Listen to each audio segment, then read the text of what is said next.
So, what makes a civilization, and what are we lacking? This is something I've always kind of wondered about.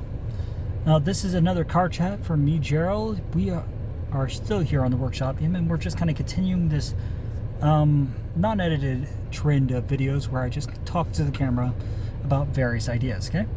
But yeah, no. Oh, so I was thinking about this today because we all live in these houses, okay? And our houses are not very well designed. Our apartments are not very well designed for us, for modern day humans, you know? Case in point, my house has 2 lights I can never reach, no matter what. It was designed so you have to bring in a contractor to go handle these lights. There's no way I can possibly reach it up there. And I'm just like, that's very odd. Why would you build this in? But it's more than that, right? It's that we have been sold this consumerist lifestyle, but not really a cause. Does that make sense? There's no purpose. There's no unification of culture among people. There's we got 5 different subcultures, and everybody now affiliates to each other by the things that they do rather than the things that they are, if that makes sense. And so, as such, I'm stuck sitting here, and I'm in this weird little crucible where I have to ask myself, oh, look at that. Sorry.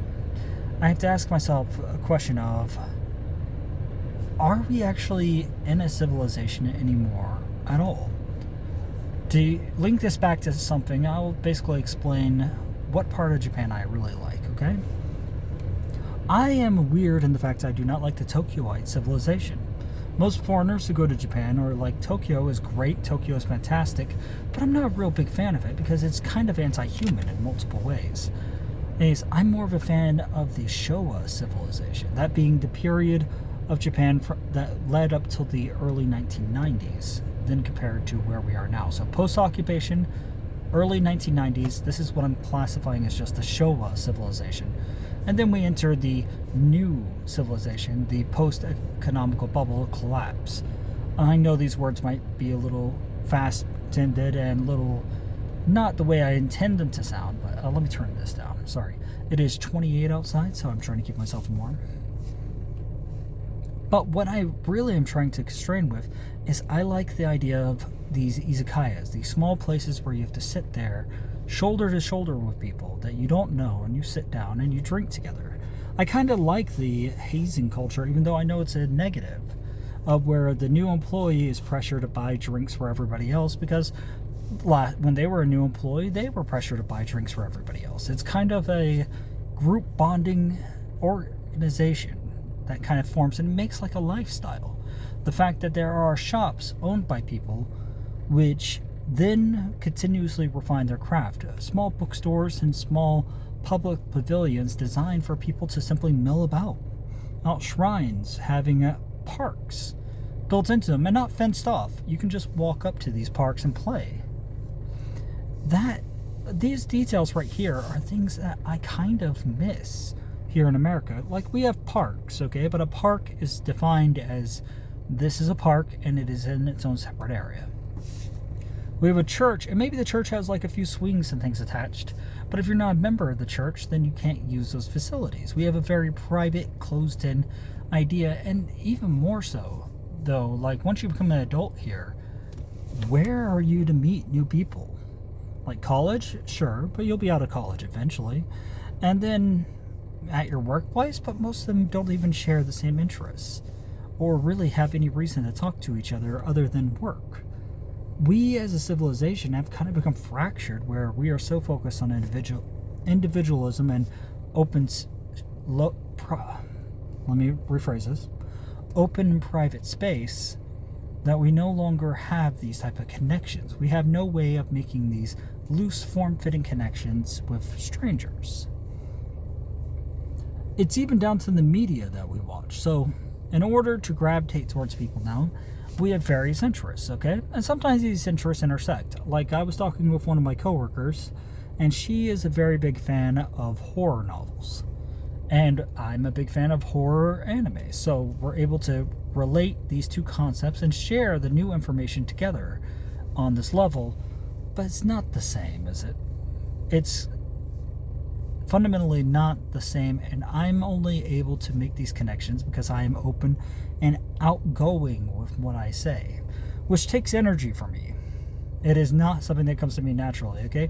I'm not one of these people who go on there and I'm like, dude, how you doing? No, I have to put a face on. I have to put up a personage. I'm a very private, quiet person in my own time. And at some point, though, there is a fundamental disconnect. This fundamental disconnect just means there is nothing really for us to do, even like in public events here, okay?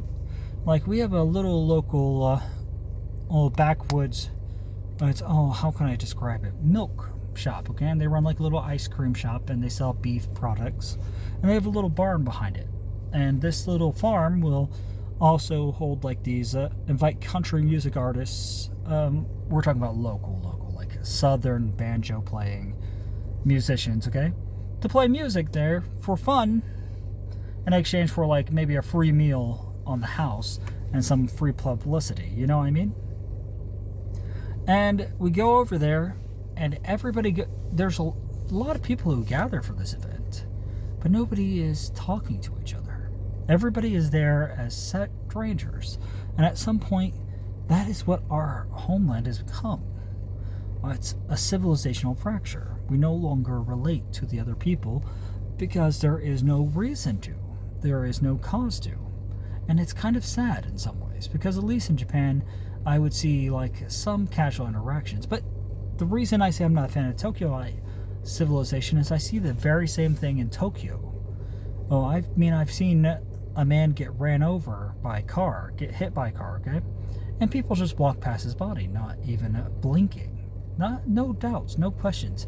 They're too concerned with themselves to notice the external.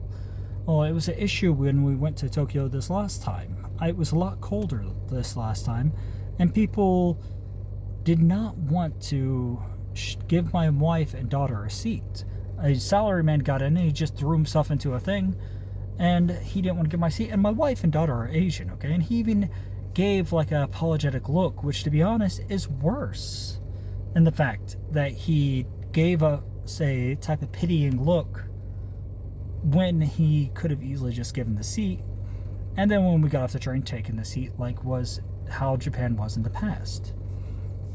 I don't know, man. There is like a fundamental divide here in this type of civilizational ethics. Now, I know I'm rambling a bit on this topic, but I don't really know how to fix it. Like, I have not a good clue. Like, is the Showa civilization better? Well, not really. A lot of terrible things came out of Showa as well, didn't they?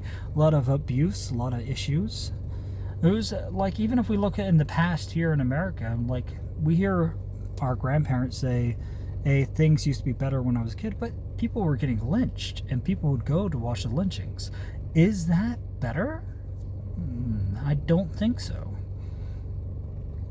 Fundamentally, though, I feel that the issue is we do not provide a purpose. We do not provide a reason for people to associate with others outside of their immediate familial groups, their immediate work groups. What reason do people have to really talk to each other outside of hobbies? And hobbies are a very fragile thing. I mean, like, okay, let me correct that. We do have people who associate based on political affiliation, okay? But is that really an association if it calls for you to maintain your loyalty to the dogma? Same way with churches, okay? We do have loose, open associations with churches, but then you enter a purity spiral where you have to prove you are more pure than the other person, and you have to make sure your face is maintained to a certain point in order to make these relationships work. I don't know. But it's food for thought. That we need to really sit down and examine and say, hey, there should be another avenue for people like us to exist. And honestly, I don't understand how we can do it. For one, for example, I'm a literate man. I read constantly. I have my reader right here. There you can see how worn out and frayed the edges are of how many books I've read, and yet there's not a single solution I can think of. A expression comes to mind, and that we have in our civilization, and I think it's a very apt one. If you are so smart, why are you not rich? Well, that's a very interesting question, isn't it? Because I would consider myself a literate man, a well-read man, an intelligent man, but I started off with much worse economic status than a lot of people. And because of that, the choices I've had to make are harder than they would have had to be in order to get ahead in certain ways. So, for example, I would use my life as capital. So rather than going on my way and trying to risk money to try to acquire skills and things, I would have to risk my life. I would have to take giant gambles in order to hope I can achieve something. And yet, it just did not click. You see what I mean? It just does not compute. It does not fasten together in the way it needs to. Oh, why? If you're so smart, why aren't you rich? I believe this was a quote that was in Batman, right? And it's so true to our society. This question haunts my mind. It's like, how can you apply yourself in the correct direction? Well, without connections, you can't really apply yourself in the correct direction at all, right? Because in the end of the day, my intellect is just going to be used by other people, because everything is a service done to another. And this brings up a very delicate issue of what can we do? If we can't talk to others, and other people feel wary or guarded talking to each other, if at a civilizational level, somebody's revving up their engine, sorry, but if somebody at a civilizational level has already broken off and formed fragmented bubbles of where this is my clan and no one can be added to my clan without extreme scrutiny, then how can we ever make any type of progress at all? And I don't know. I just don't know how we can rectify it. But it's something we can think about, isn't it? Like, in some ways, the entire reason I'm doing this entire chatting series is because I'm trying to turn my knowledge into something that we can build upon, to literally capitalize and commercialize my intellect into a physical form. But is that the correct approach? Would that make civilization better? I'm not sure. Like, even if I went out and got the correct credentials and said the right things and had the proper paperwork in order to show that I know what I know, and in the fact I have to prove what I know already, even though I can prove what I know to the people who need my skills immediately, but they won't even bother to look at them because they require credentials from other people to evaluate it in advance, so they don't have to take that time. And it brings up all these questions to me that maybe as a civilization we've kind of hit a evolutionary dead end, that we need to find a new path forward. Now, what would this path forward look like? Like, for example, I'm a utilitarian, okay? And I say I'm a utilitarian for multiple reasons. Like, I read my books on my reader, not because I like reading them on the reader more than I like reading print, but because it's cheaper, because it's more efficient. I use small game consoles like my Miu here, or because they enable me to do more things. You know, I was at the store the other day, and at the store they were selling an original Game Boy, black and white, $60. Think about that. This device here cost me $40. $60 if I bought it on Amazon. It can play everything that can, plus more. And it's cheaper, easier, more compatible with modern technology. And yet they want $60 for something like that. And it doesn't make sense to me. I don't understand the aesthetic when I am focused on utility. Does it make sense? And that's a personal reflection. I get that. I guess what I'm trying to say to you today is try to talk to people and open up and really break down these walled gardens, because as a civilization we cannot continue on every man being an island upon himself. Oh, because without making these connections and without discussing these things, how can we even know that we're human in the first place, you know? like it's very, very delicate. It's a very, very tricky question. Well, I know this talk has been a little bit more serious than last Friday. I love to just rant and talk about the things I like. But sometimes, these little chats, being serious like this, it's needed. It's necessary, And I just wanted to express myself tonight.